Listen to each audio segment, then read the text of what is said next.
Good morning, my tubies, my Teletubbies. Sheila Truelove here with you today. And today, the topic for discussion is going to be about the everyday life of prostitutes. And the reason why I decided to make this video is because, as you know, I have my own ministry channel. At the same time of having my own ministry channel, True Love Ministries, which I'm still trying to get that up and running. It doesn't Ready have to as pair. it doesn't have as many Paired. subscribers as my advice channel, which is this channel. But I'm trying to get that up and running, and along with my ministry channel, I also go out in the ministry. I learned that from being a Jehovah's Witness. Only I don't teach the Jehovah's Witness propaganda.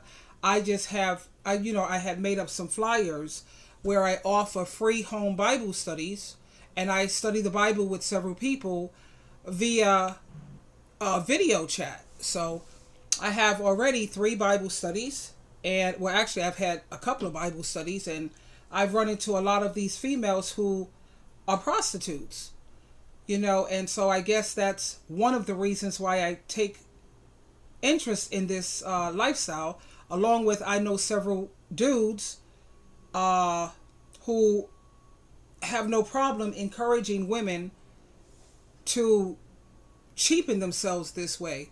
So I just want you to see and listen to, the lifestyle of prostitutes and the type of things that they go through. I don't know, for some reason, I tend to attract people who are broken and people who are lost. And usually when people are lost, Jesus Christ has used me to help them to get back on the right track to their spirituality and finding God and finding Christ. And that's pretty much, I don't know, like I say, like some people say, why is it that you tend to attract the same type of guys, the same type of people? Because I don't know if you have seen this show. It's called Highway to Heaven. And there's this guy, his name is, I love him. He plays in Little House on the Prairie, Michael Landon. And Michael Landon is like an angel here on earth. And he comes into people's lives, the lives of people who have lost their way. And he helps them to get back on the right path. And sometimes I feel like that's my destiny. That's what my gift is. When it comes to helping to motivate people and inspire people and help them to find their way back to their Lord and Savior and their Heavenly Father. And I've noticed that when I have dated men, who are believers in Jesus Christ, because I don't believe in becoming unevenly yoked. If you don't believe in Jesus Christ and God, Yahweh, Jehovah, then I can't work with that. But at least if you are a believer and you are a Christian, but you just lost your way, each man that I have been with, they have always ended up going to church, having Bible studies. We study the Bible at home. We would do our daily text or our daily devotional, and they're always on the right track spiritually. And as long as they were with me, tubies, they were exceptional. They did very well. But the moment that they deviated from what I was suggesting, like you have to watch your association. You have to watch the type of people that you associate with. If you want to live a Christian lifestyle, you have to be careful with the company you keep, people, places, and things. And when they didn't listen or they cheated on me, you can't come back from that. With Sheila Truelove, like I said in many of my videos, you cannot come back from cheating. I can't do it. I can't. You're laying up in the bed next to me, and your body may be there, but I know your mind and your heart is someplace else. And that don't work for me. And like I told you, sex to me, which I know is a fact, is very spiritual, is sacred, and that's the special part of the relationship. And anytime you are sharing something that's spiritual, sacred, and special with someone else, that's what Sheila Truelove says, I'm out. Deuces. That's what you want. I'm gonna give you what you want. And then I show them to the door. And I don't look back. And that's me. But anyway, I'm going to introduce you to, I think her name is Snow White. And let's listen to her experiences. And what really freaked me out when it came to this young lady is that she started prostituting at 13 years of age. She's 34 now, and she started prostituting at 13. So when you do the math on that, that's like what, 21 years that this female have been out there? But that's not the part that freaks me out. The part that freaks me out is what type of dust mites are out there that's sleeping with 13-year-olds? Old dudes sleeping with 20-something-year-olds. Females young enough to be your great-great-granddaughter. You know, it's sick. But especially when you think about 14 and 15 and 16-year-olds out there, what kind of sick, twisted maggots are these who can actually lay up with these young females? I mean, have they no kind of moral compass at all? And then when you listen to how these females feel about themselves after they do these things, some of them can't even look themselves in the mirror. They can't look at themselves in the mirror because all they see is themselves as being cheapened. They see themselves as being a nothing. They see themselves like they're nothing but garbage. And that's why a lot of them lean towards drugs, and they have to stay drugged up in order to face themselves from day to day. All for what? These sick, disgusting cockroach that need to be castrated. I don't care what anyone says if they feel that I'm too harsh when I say castration, because let me tell you something, Tubies. When I ask other people, well, what is your solution to this situation? What is your solution? Guess what? Silence. Nobody has any solutions on how to handle these cheating bastards who encourage women to prostitute, all these people who encourage pornography. What is their solution? They have no solution. I had one person say, leave it in the hands of God. Well, how does God work? How does Jesus Christ work? God hands it over to Jesus. Jesus Christ hands it over to people on how to handle these types of situations and all of these things. Because when you look in the Bible, you see how Moses, when the Israelites was caught and they felt they were trapped, and how Moses lifted that rod and he parted the Red Sea so that they could get through. Jesus didn't come down here personally and handle the situation. No, he used a human down here. And there were many instances in the Bible where God's servants had went into war, like King David. He went into war against those who were the enemies of God.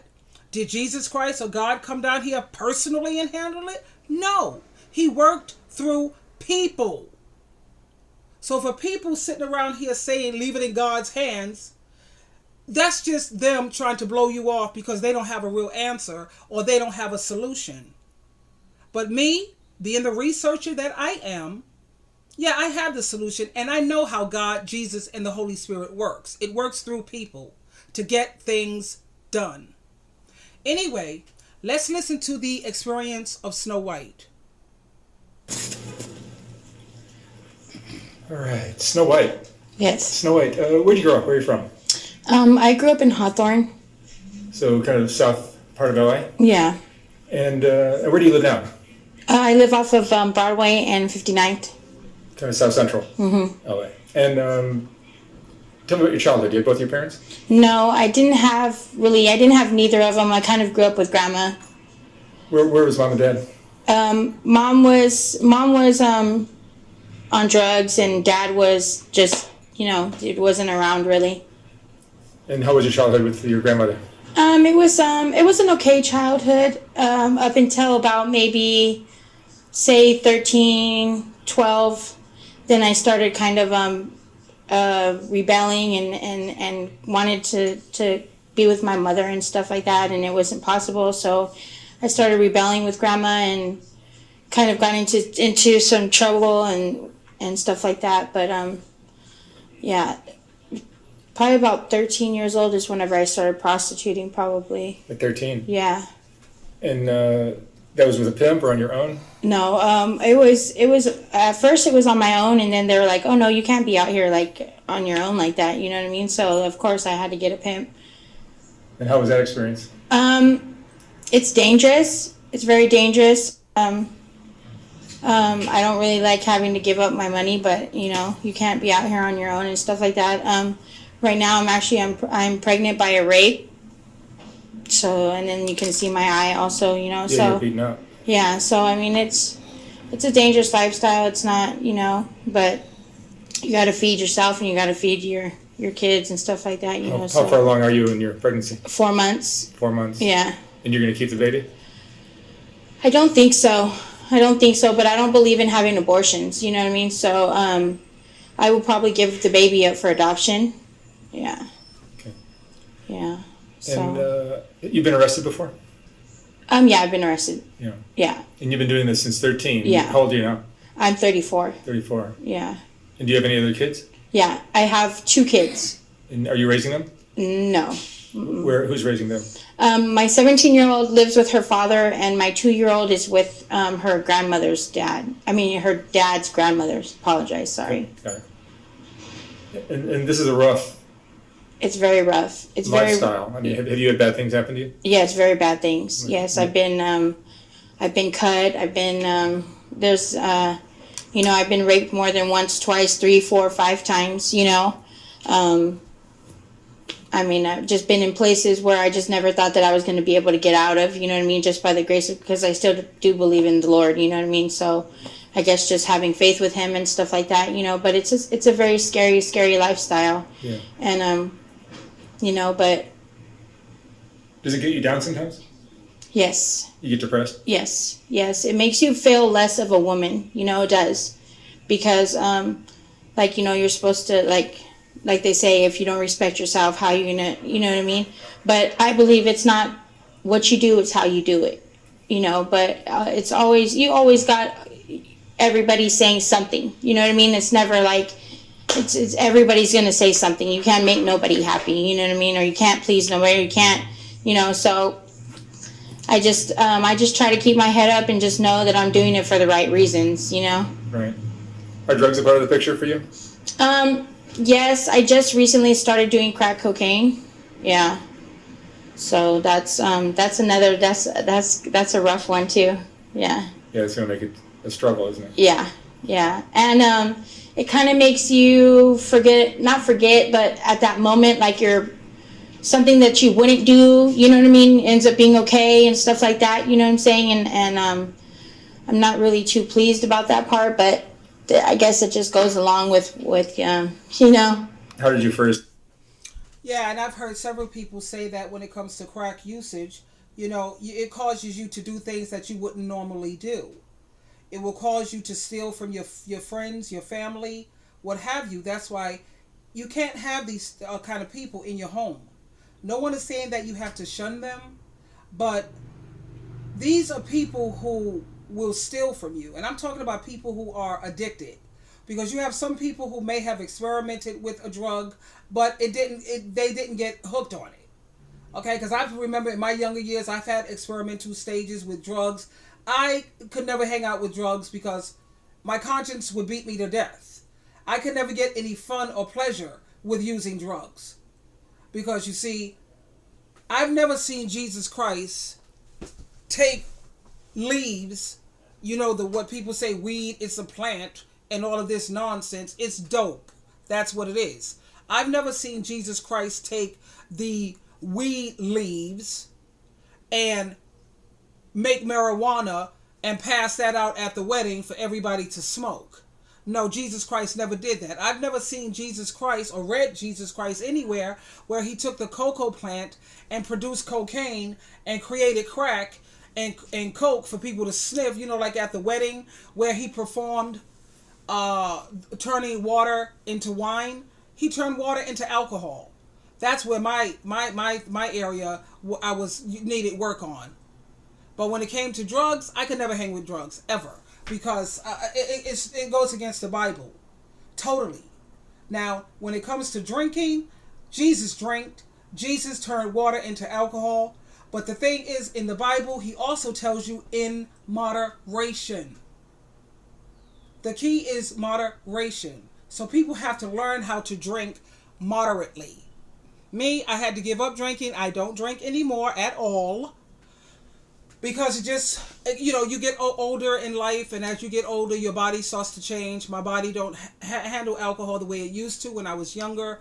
And after when I had that I had an issue where I was in the hospital for 5 days. Pancreatitis. That's what I had, pancreatitis, where my pancreas was inflamed. So I said, hold up. Now that don't only happen because of alcohol. That could happen for numerous reasons. But I'm not gonna. No. Why should I risk it? So I just said, drinking. That's a thing of the past, and I had to let it go. Anytime I see something is getting the best of me, Sheila True Love is like, deuces, see ya. And with drugs, you're spending all your money, you're spending your rent, you're spending this. I was never like that. I never got caught out there like that. At the same time, I get it. I certainly understand. But like I said, what helped me is that I was raised as a Christian.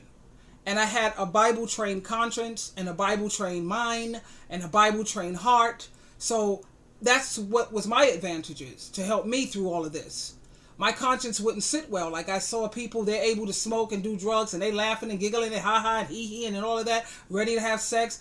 It didn't affect me like that. It made me feel guilt. It made me feel like a loser. It made me feel like there's no way I could be a role model or be a leader if I sit up here and I let myself be brought down like this. I can't do this. This is not my scene. And then I kept thinking about how hard my mom worked with me. She put a lot of work and effort and work in me. Just for me to end up a drug addict, a dope head, that ain't going to work for Sheila True Love. So, like I said, I had my experimental days, and that's all it was experimental, and I couldn't sit well with that. But like she says, it helps her to forget, whereas me, it made me remember. So it just was no fun for Sheila.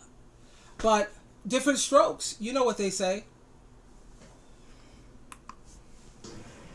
But it makes it easier. It makes it easier, I guess you would say, you know what I mean, at that moment or whatever. Easier to do these things that you normally wouldn't? Yeah. And how did you first get introduced to crack?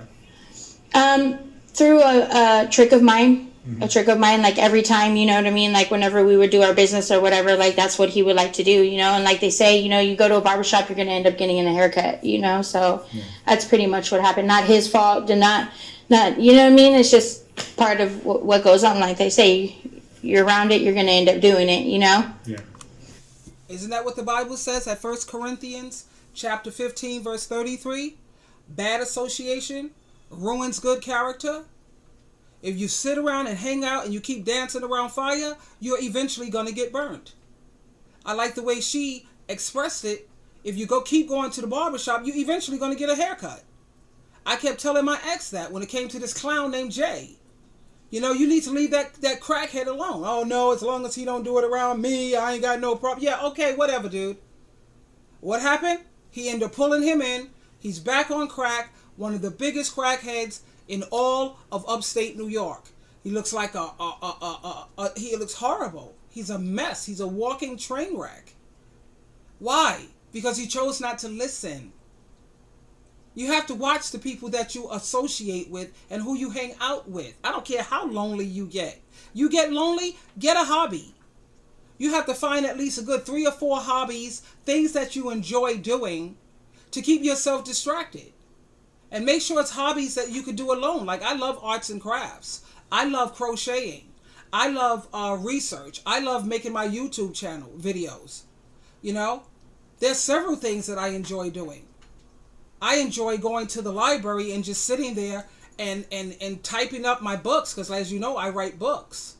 I have my first book out. I got my second book coming out soon. I'm in the middle of editing that. So I have several hobbies. But you have some people in this world, Tubies, and I find that hard to believe. There's nothing they're interested in that's decent. You mean to tell me, with all the things in this world, you can't find anything that you like or anything that you enjoy? And I'm not talking about travel, like you got to get around and showboat in your car and all of that. Just travel. Because travel, most people don't like to travel alone. They got to depend on someone else. No, you have to find hobbies that you enjoy doing alone. Alone. Like making puzzles and then putting them in the frame. That's a nice hobby. Find other things. Make yourself an activity bag. You know, you write down several activities, and then when you feel like lonely or depressed, you go to your activity bag, and whatever you pull out of it, that's what you have to do. No matter what, you have to do it. You know, but it's just strange to me that people can't, and I've tried to help several of my Bible studies. You know, a lot of the Bible studies that I have now, like I said, I have 3, and I have another one coming, that I'm going to try to incorporate these females' new Bible studies that I have. I'm going to try to pull them into my women's Bible study group, you know, but they don't have a car. And we meet at Starbucks, and it's the Starbucks where you know, they don't have a car. Where I have my friend pick me up all the time for Thursday. But we can't be going to all of these people, so we try to do it video chat. That's how I conduct my Bible studies now. But you gotta find things to keep you distracted, baby, that are healthy. And learn how to fly solo. Solo is a beautiful thing. Life is easier. Easier when you're single. I'm sorry, people can say what they want to. But I've been on both sides of the fence, honey. And listen to a girl who have no reason to lie to you. Being single is way easier. Way easier. Paired. Telling you. 13? Yes, and it's not something that I like to remember, because my very first time was one of the times that I was raped, you know, and I was left in a desert in Lancaster, California. Your first time doing this at 13, you ended up getting raped and left in the desert? Uh-huh, left in the desert, yeah. Yeah. And that didn't make you think twice? I mean, it did, you know what I mean? But like you say, you know, whenever you because whenever I lived with Grandma, I ended up leaving. You know what I mean? I ended up getting on the bus and coming out here to California on my own. I was 13, 14 years old. Where was your grandmother? Where were you in El Paso, Texas. Oh, I see. Yeah. So I ended up coming out here, you know, because this is where we're from, my family and everybody. Yeah. So, I mean, how was I going to eat? How was I going to do anything? Where was I going to live? Where was I going to, you know what I mean? So I didn't have those answers, and that's the quickest and fastest thing that I knew what to do, you know, and I knew that I could do it. How much would you make in a night as a 13-year-old? Or as a young girl, teenager? Oh, a good night, probably $500 to $700 a night. And how is it now? Now it's a little bit. You got a whole lot more competition, I guess you would say. I'm not as young. I'm not maybe as pretty anymore. You know what I mean? So it's like, but I still have my clients and stuff like that. You have regulars that. Yeah, I have my regulars. I try to stay with that now more than anything, but. And the sad thing, Tubies, is that her regulars are usually husbands, married men. So you have a lot of these men who have been with prostitutes for they've been married, let's say, for 20 years. They've been with prostitutes for 15, 20 years. They've always had some prostitute on the side. That's one of the things that anger me about prostitutes. Now, and I understand hardship, and it hits everyone, and people got to do whatever. At the same time, they don't care about busting up families, destroying children. They don't care. And that part of the prostitution thing is what I frown on, you know? And you got all of these married dudes, because when you talk to these prostitutes, and like I told you, I have several prostitute acquaintances who I study the Bible with, and some of them who do my hair, who have done my hair. And I listen to the stories. I just listen, you know? I had a couple of them who knew my ex-husband. They knew him very well. How about that? But anyway, it's just disgusting, you know? They're regular clients and all of that. But they also have the regulars, and then they also go out there on the whole stroll too. So do you see how they leave room for these husbands to come back and infect their innocent wives? It's just so disgusting. A good night. I've made up to $1,700-$1,800 in one night. Wow. You know, but that's out there, like Yeah, working it. Yeah, that's 10 toes to the ground, as you would say, you know. Yes. But What do you think the most misunderstood thing about this lifestyle?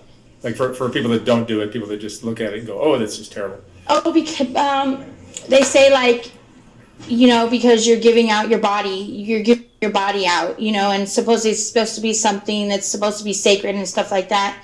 And just because we are out there doing this doesn't mean we're any lower, any less. Because let me tell you what, a real person or a real prostitute, you know what I mean, takes care of herself because this is her job, you know. So, and a lot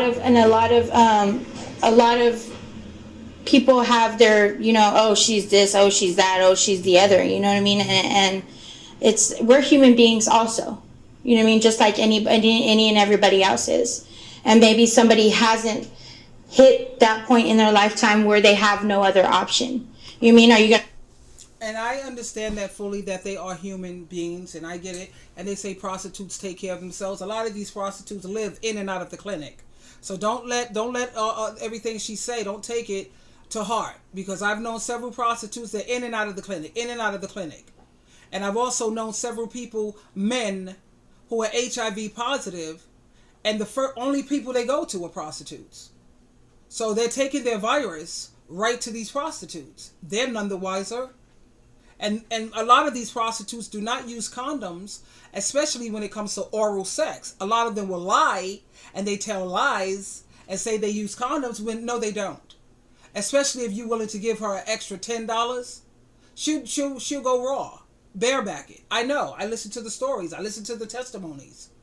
I listen to prostitutes who's really laying it out there for you. Most of these dudes, they don't want no condom. They don't want no condom, especially with oral sex. So let's not try to treat people like we're stupid. And I know most of the people who are infected with STDs, they go right to the prostitute. And then this dude, the husband, he brings that mess right to his partner. That's the part that I said I frown on them. I understand that you may not have any other route.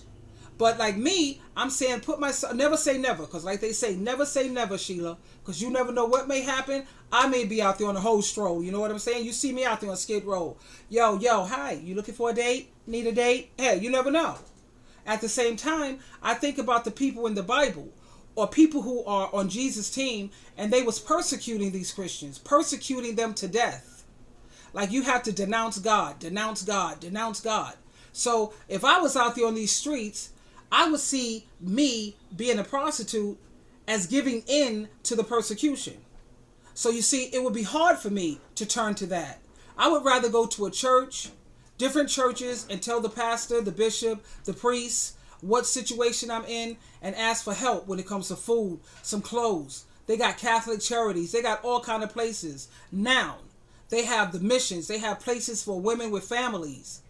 You know, and I would have to turn that route. Because Lord knows, if I was out there being a prostitute, I don't know if you, my tubies, ever saw this movie called Monster. It's Monster. You can see it on YouTube, I think. Please check that out, because that would be Sheila Truelove. I would definitely be sticking clowns up. And I wouldn't feel no guilt. Because you're sitting up here, you see a female in a bad situation, and instead of helping her, you have the money. You have the money to give. Because if I was sitting up there becoming your cum dumpster, that's what they want to turn women into, a cum dumpster. If I was your cum dumpster, you would have gave me that $20 or $30. So that means you have it to give. Why couldn't you just help me out without all of that nonsense? So you see, that's what would be my motivation for popping a cap in their head. Because they're evil. I would be like Monster. I'd rob them, and then I would kill them. And I would feel like I'm cleansing the earth. I wouldn't feel guilt. Because in biblical times, they would have been put to death anyway. So I would have sat well with that. Like I said, thank God I'm a Christian. Fall, or you're going to stand for, you know what I mean? What are you going to do? And I'm definitely not going to depend on nobody, you know, because I don't like to be told what to do. Yeah. You know, but... So needless to say, you're on your own now, without a pimp. Yeah. Yeah. Yeah. But you see, that's the reason why she left her grandma's house, because when you listen further, her grandma was strict. Her grandma had rules and regulations. So you rather go out on the street and become a cum dumpster, sucking different men's semen, swallowing that, having a belly full of all of that filth, letting people use you all up in your rectum, sodomizing you, using you all up in your vaginal, just stretching you all out. Some of these prostitutes also have to go through physical abuse. You rather go through all of that instead of going back home to your grandma and following the rules and regulations. Going to school, get your education until you get a job and you're able to get out there on your own. So you have to take it with a grain of salt when you listen to a lot of these prostitutes, because they did have another way out. They just didn't want to listen. They don't want to follow nobody's rules. Honey, I'll follow 1,001 rules rather than have to get out here and cheapen myself like that. That's ridiculous. What was the best time of your life? The best time of my life, I could say, I had a sugar daddy, I guess you would call it, you know what I mean? And I really wasn't out there like that. I was 22 to 27, and he took care of me very good, and I had a lot of fun. He took me, you know what I mean? He would take me out and stuff like that, and he would tell me, like, I'm not going to tell you not to do it, you know what I mean? But I'm going to tell you that you don't have to do it, you know? And he gave me the choice, what do you want to do? You know, where a lot of men will just be like, oh, you're not going to do that no more or whatever. Because I always say, okay, if you don't want me to do that, then can you support me like I can support myself then? Did he take care of you financially so you didn't have to do it? Yeah. Yeah. And did you continue to do it? No. You didn't? No, So that was a nice arrangement for you and maybe for him. He was married? No, he wasn't married. He was just an older man. He was taking care of you? Yeah. Yeah. And what ended us was he ended up passing away. Yeah, so yeah, that'll put a wrench in it. Yeah, you know, but he was a pervert. But he was a very good man. He was a good man, and I had a lot of fun. That wasn't no good man, honey. That was a pervert. He was an old geezer sitting around with some 23-year-old, 24-year-old, and he knew that he could manipulate her. He could do whatever the hell he wanted. But because she was never exposed to anything really decent, that to her was a good man. That to me was a pervert that should have been whatever. You know me. And I had my daughter at the time. You know, I got it together to where like she could come over and it was like a normal living and everything like that. You know what I mean? So I guess that's why I say also that was the happiest time of my life. And what's been the worst time? The worst time is